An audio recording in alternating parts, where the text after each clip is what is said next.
9. greba eguna izan da gaurkoa.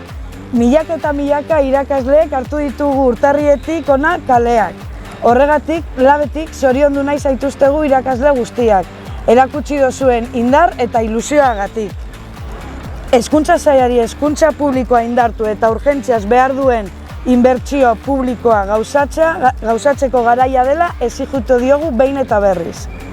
Egoera honetan, irakasle lan baldintzak hobetuko duen hitzarmena berriztea urgentziazkoa da.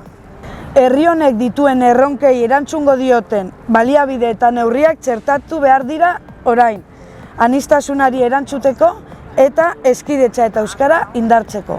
Hezkuntza sailari mezu zuzena adierazi nahi diogu. Labek prestutasun osoa dauka negoziatzean jarraitu eta akordio batera iristeko. Horretarako ordea bi baldintza bete behar dira. Alde batetik, eduki zehatzak mahai gainean jartzea eta bestetik borondatea izatea.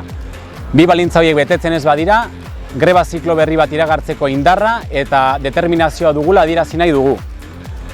Orain arte bezala, datozen urratsak ere, Laben komunitatea osatzen duten afiliatu eta kideekin egingo dugu bidea.